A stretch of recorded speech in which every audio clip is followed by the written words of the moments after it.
There's no feeling more intense than starting over. If you deleted your homework the day before it was due, as I have, or if you left your wallet at home and you have to go back after spending an hour in the commute. If you won some money at the casino and then put all your winnings on red but it came up black. If you got your best shirt dry cleaned before a wedding and then immediately dropped food on it. If you won an argument with a friend and then later discovered that they just returned to their original view. Starting over is harder than starting up.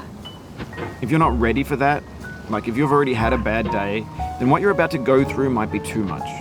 Feel free to go away and come back. I'll be here. Alright, thanks for coming with me on this trip. I'll understand if you have to take a break at any point. Just find a safe place to stop and quit the game. And don't worry, I'll save your progress, always, even your mistakes. This game is a homage to a free game that came out in 2002 titled Sexy Hiking. The author of that game was Jazuo, a mysterious Czech designer who was known at the time as the father of B games. And B games are rough assemblages of found objects.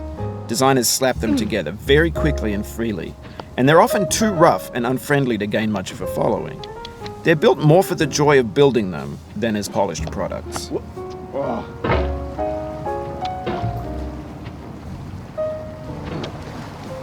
In a certain way, Sexy Hiking is the perfect embodiment of a B game. It's built almost entirely out of found and recycled parts, and it's one of the most unusual and unfriendly games of its time. In it, your task is simply to drag yourself up a mountain with a hammer. And that act of climbing, in the digital world or in real life, has certain essential properties that give the game its flavor. No amount of forward progress is guaranteed. Some cliffs are too sheer or too slippery. And the player is constantly, unremittingly in danger of falling and losing everything.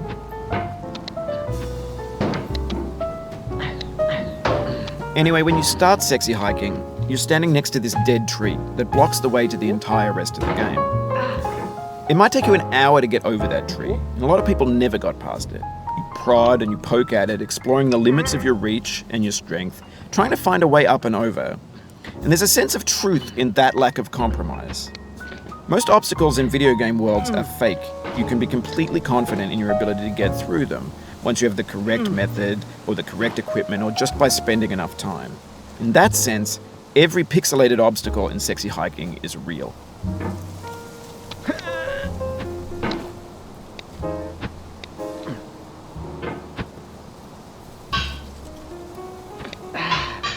The obstacles in Sexy Hiking are unyielding, and that makes the game uniquely frustrating.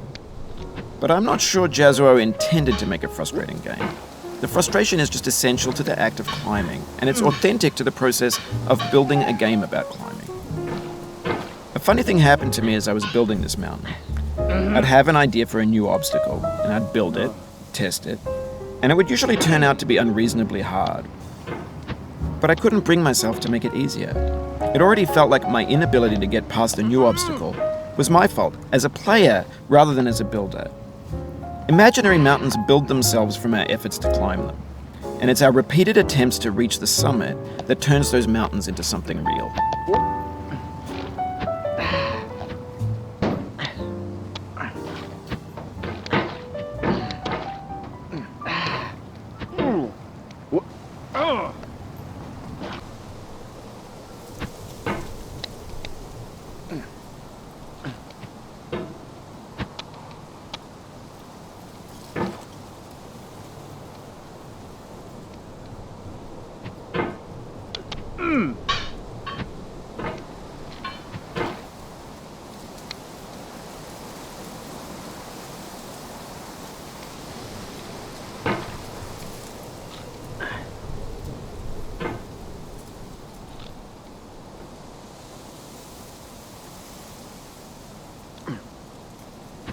When you're building a video game world, you're building with ideas. And that can be like working with quickset cement.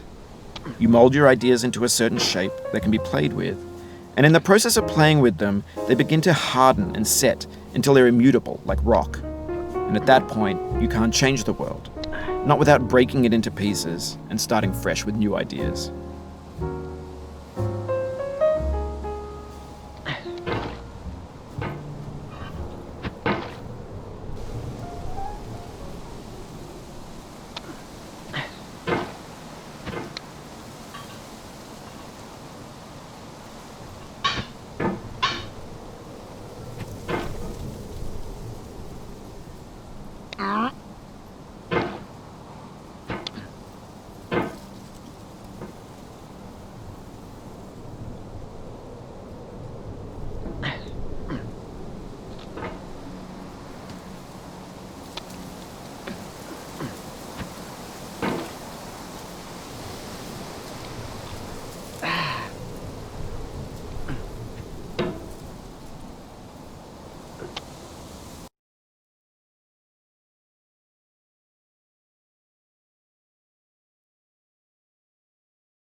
Oof, sorry about that.